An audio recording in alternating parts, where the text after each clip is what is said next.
Hello, my name is Marion Pendlebury and I've been coming to PBC for nearly 20 years now. I'm the Australian Director of HOVC, which is a community-based project with transformation as its core purpose. HOVC stands for Hope for Orphans and Vulnerable Children, and its support programs are aimed at empowering both the children and their parents to reach their God-given potential.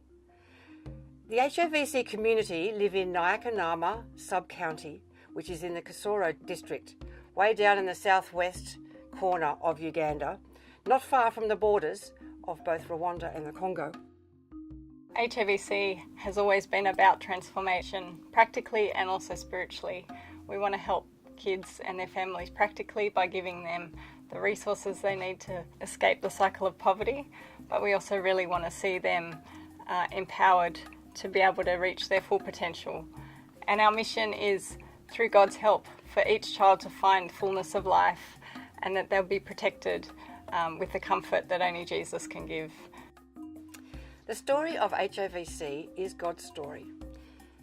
The seed for the project was planted a long time ago in 1994 when a young boy who lived in this district lost one supporter through compassion and then was given to me as my sponsor child.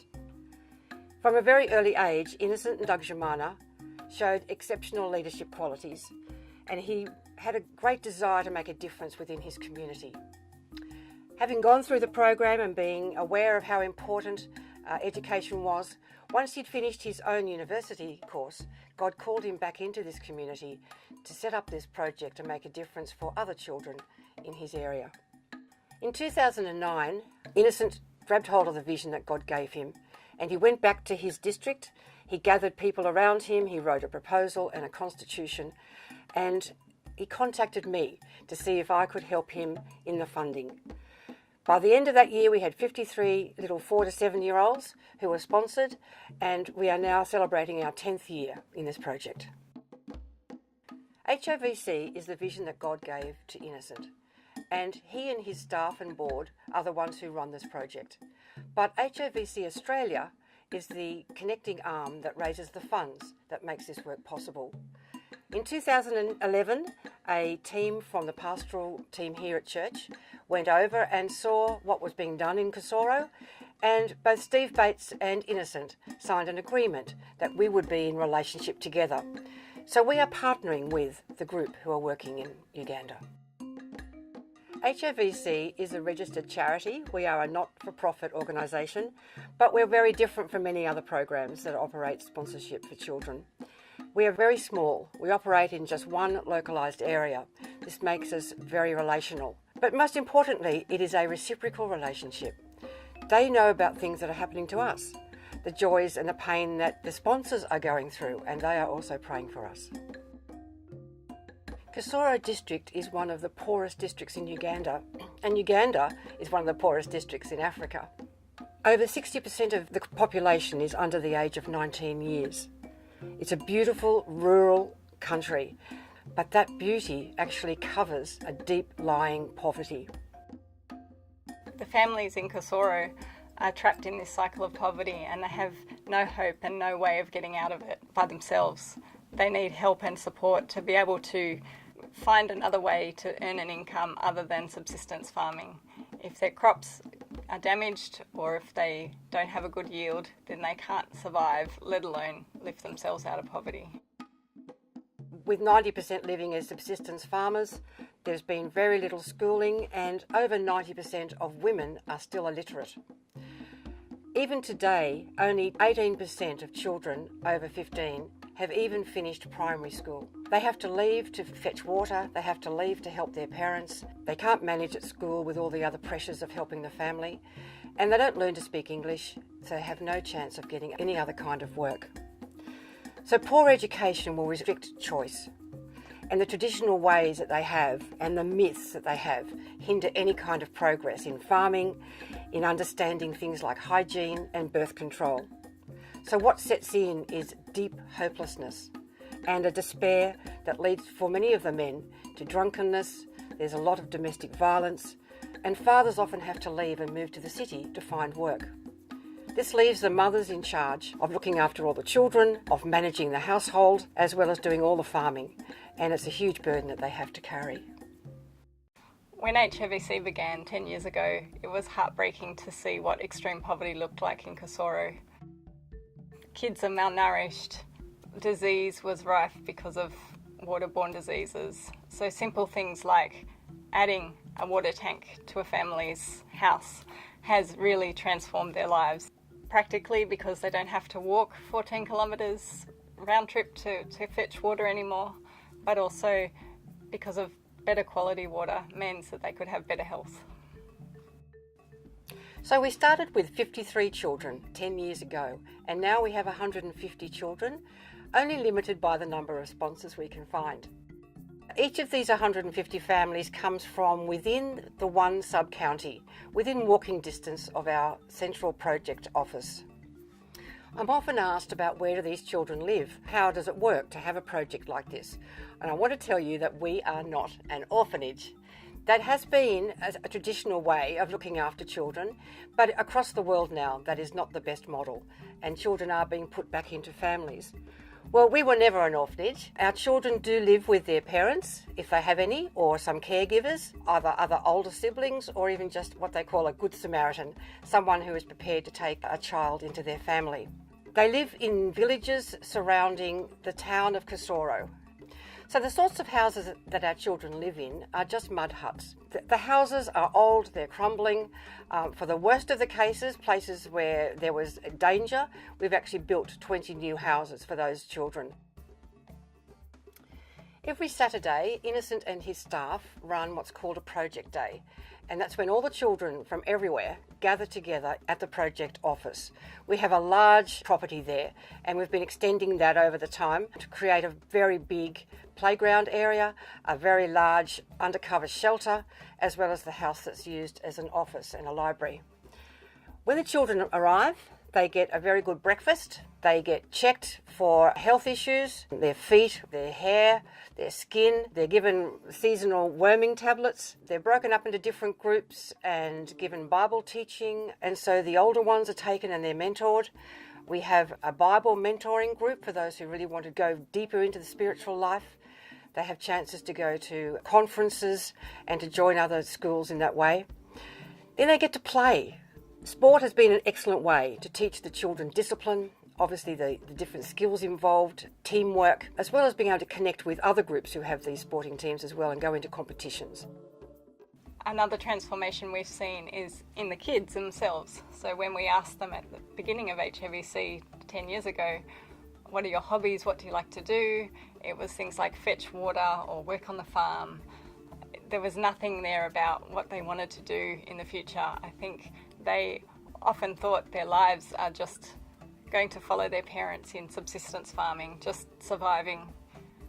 Now we see kids dreaming big dreams, like they want to be pilots, they want to be doctors, they want to do other things, and it's really great to see them expressing what they want to do, and they see a future beyond a life of subsistence farming. The lives of our children and of their parents have definitely been transformed over this past 10 years, mainly through giving education, since that has allowed these children to extend through primary school into secondary school, plus we have one student who's now waiting to go to university. But besides that, we've also been responsible in giving them medical assistance. We've had a number of children who've been sick, plus their parents, and that type of illness simply would not have been addressed. On top of that, Innocent and his staff are very keen to mentor the parents.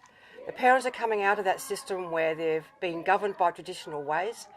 They haven't had any other way of thinking. Some of them don't have any idea of what the value of education is going to be for their children. So Innocent spends a lot of time mentoring those parents and training them. So with that regard, we have a small loan scheme, and the small loan scheme then allows parents to borrow a small sum of money. Some of them have developed their own businesses. Others of them have been able to buy a little piece of land. So there's numerous skills and talents that these parents are exhibiting that would never have been even tapped into without the ability to just get a bit of money and to start making plans for themselves. So choice and hope is what we're bringing these families. And this is the way that these children are going to break out from this cycle of poverty.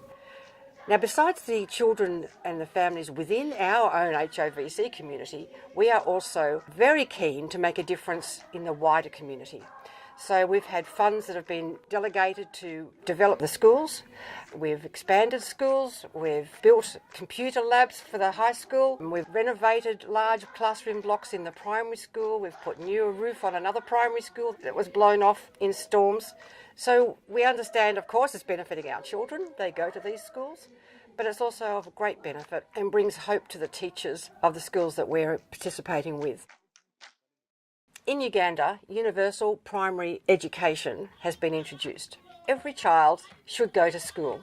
But to go to school, you have to provide your own school uniform, all your own books and pens and pencils, and in most places that's just not possible. They haven't got any funds to do that, and without that, you can't go. So that's why it's very important for us to make sure that our children have everything they need to go to school and to stay there. A big area of transformation we've seen over the last 10 years has been in education. So the kids are able to get a better quality education because they're not at home working on the farm. They're able to get better quality education through better infrastructure, better school buildings, so they're not getting sick while they're at school. And it just gives them the opportunity to have more choices in life because they're able to progress further in their education. So the main aim of HOVC is to empower our children into their God-given potential. Innocent doesn't want to just make a situation where children are clever and go off and do their own thing. He wants to bring disciples back into this community who are working on behalf of God's purpose. He understands that God has been instrumental in his life, in taking him where he's got, all the way through school, through university, and now into this amazing job as director of this project. Everything that is said and done is to the glory of God's name. And so the children know that these blessings that they're getting are coming from God. So I can see that Innocent's purpose in developing a generation of children who know and love God, who have been blessed by him, will come back into this district and be a blessing to others. HOVC is God's story, and HOVC is being provided for by God in the most amazing ways. But on a financial point, the gifting that has come from God has been no less than miraculous. Chance conversations have brought in funds, and we are being given funds that have allowed us to do the community work that we've done, which doesn't come out of sponsorship fees. We've been able to do so much more than we ever could have if we'd just left it to a simple sponsorship program rather than trying to reach out into the wider community. So every time I go there, and I've been 10 times now, to speak to the children, I say to them, you know, God saw you and he heard your cries and he connected you with people a long way away in a different country with more money than you have. And he is sharing what he's given to us with you. And so I see it that way, that God has redirected our funds to something that was dear on his heart, and that was the people who are living in this area. We've seen God at work so much through HOVC over the last 10 years. Things like the water tanks, the latrines have all been really life-changing, but there's still a lot of need. We have 150 kids in the program, but there are still so many kids in Kasoro that don't have access to a sponsorship program like HOVC. We're so grateful for all the support that people of PBC have given over the last 10 years. Things like the water tanks we thought would be impossible to fundraise for, and yet every child has a water tank now. What we're asking now is that we can fundraise for electricity for each of these kids so that they continue their studies at home, so that they're not in the dark every night once the sun goes down, so that the kids and their families can have a greater quality of life. Solar panels are an easy, cheap way for these kids to get electricity, and it's also a great way for us to be able to communicate spiritually the light that Jesus can give us as well. Jesus says to us, I'm the light of the world. Whoever follows me will never walk in darkness. And what a great way for us to be able to share that verse practically by enabling them to have electricity in their homes. There are many ways that people can get involved with HOVC. The first one we would always love is for people to get involved in prayer. Please join our prayer team, join our prayer partner list, and we can email you prayer requests regularly. We understand that it's not possible for people to always sponsor a child. If people are able to give to one of our appeals to fund our projects as a one-off donation, that would be wonderful. We're trying to get as many of the funds as possible over to Kusoro so that we can be efficient in getting these projects up and running as quickly as possible. Our aim is to have 98% of the funds raised sent directly to Kusoro. So it's really easy to get involved with HOVC. Simply come and speak to one of the HOVC team. You can find our details on the HOVC board at church. Otherwise, you can have a look at our website, which is hovc.org.au, and click on the Get Involved section.